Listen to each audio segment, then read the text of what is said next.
With the release of Aquaman The Lost Kingdom, the DCU has officially come to an end, and I'm not gonna lie, it has been nothing but a shit show. Flop after flop after flop. DC has had it hard making movies compared to Marvel, and here's the thing, I'm more of a DC fan than a Marvel fan, but there is no way I'm defending Wonder Woman 1984. That movie was just atrocious. Anyway, today I want us to look back at their 10-year run and figure out where did they go wrong. I'm just gonna cut to the chase here. Their biggest problem was trying to become the MCU. But can you blame them? Their biggest competitor being the MCU had been striving in the cinematic side of things for 5 years now. As by 2013, Marvel had already released movies like Iron Man, Captain America the First Avenger, Thor, and Avengers. But yeah, by 2013, Marvel had already released 6 projects and DC was yet to do anything. But by the same year, DC decided to drop Man of Steel, and man did this movie get a lot of mixed reactions from the audience, and it made a lot of the comic books mad because many claimed that the portrayal of Superman wasn't comic accurate, saying that Superman wouldn't have killed Zod. Personally, I prefer my heroes to be stone cold killers. That's why I'm such a big fan of Ben Affleck and Michael Keaton's Batman, because those are the 2 only Batmans that actually kill. But with the whole Superman thing, I can't speak much on that because I'm not much of a comic book reader, but I kind of get where they're coming from. So with Man of Steel doing so bad, DC decided to double down and in 2016 would announce that they are dropping Batman vs Superman,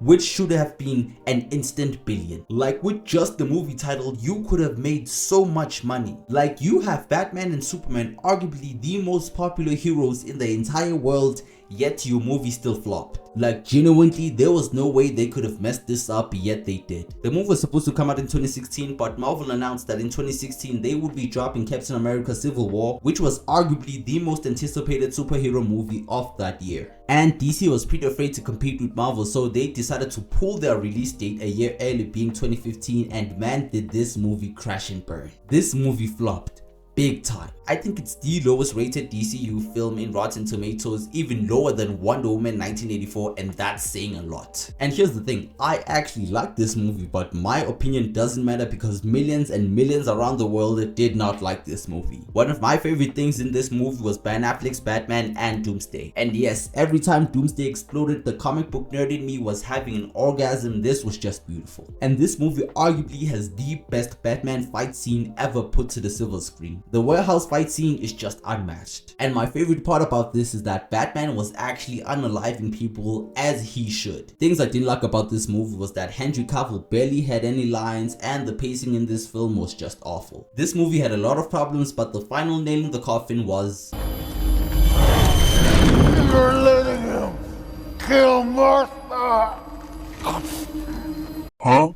Only reason Batman doesn't kill Superman is because their mothers share the same name. Okay, here's a question for Batman.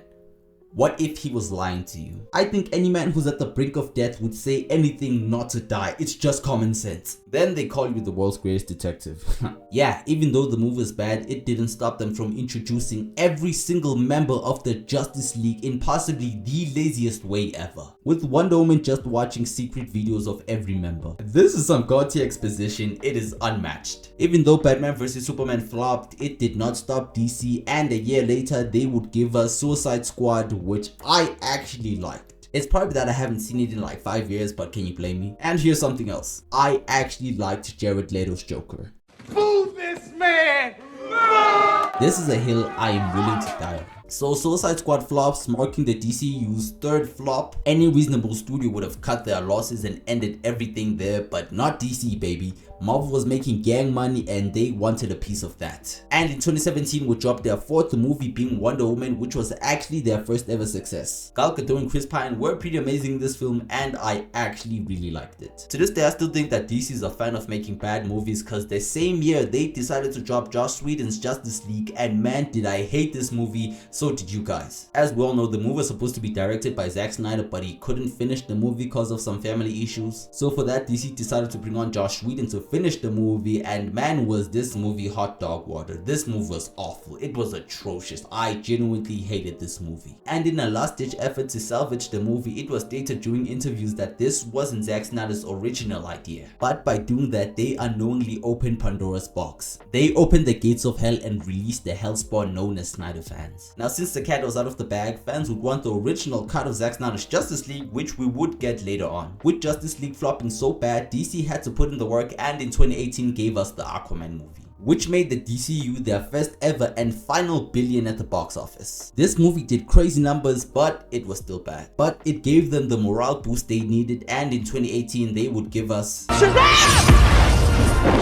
which surprisingly also did very well, but I didn't like it because to this day I still think that superhero movies shouldn't be this goofy. Now they had 2 movies in a row doing good at the box office, which was pretty strange for DC, but it was well deserved. Then came around 2020 when the world stood still. So they decided to say, you know what the world needs? A chick flick. Thus they gave us the Birds of Prey. I watched this movie once and I hated it, and so did you guys. Margot Robbie's Harley Quinn was pretty amazing, but not even she could save this movie. This movie was a dumpster fire. Then came in 2021, the darkest days of DC. Since everyone was stuck indoors, the Snyder fans took to the internet and began the hashtag release the Snyder Cut. And I'm not gonna lie, I was actually part of that hashtag. It still blows my mind to this day that we bullied an entire movie studio to giving us the director's cut of a movie. I absolutely enjoyed this movie, but it was bittersweet. Zack Snyder's Justice League introduced us to so many interesting concepts that we never got to see again, like the whole nightmare sequence and Superman turning evil, RIP Snyderverse. But a miracle happened. Even though the studio was in the shitter, the gods gave them James Gunn. And he gave us 2 of the best DCU projects ever with the Suicide Squad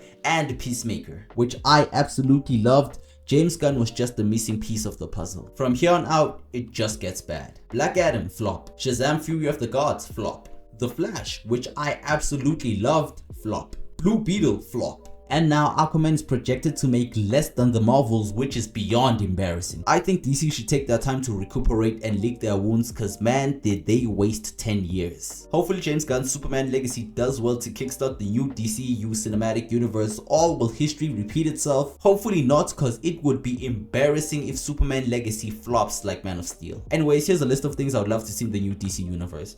Better stories, better characters, better writing, better movies, a Batman who kills, the Batman under the Red Hood storyline, Roy Harper as Arson, and a dark and greedy universe. I think I'm not asking for much, just the bare minimum of what DC should actually offer, but regardless, I actually have hope in the new DC universe James Gunn is actually working on, and I hope it actually does well. Hopefully history doesn't repeat itself. But anyway guys, if you enjoyed the video, make sure to drop a like and subscribe to the channel. I will see you guys later. I just noticed after editing the whole video that I actually didn't talk about Wonder Woman 1985, but hey, trust me, you're not missing anything.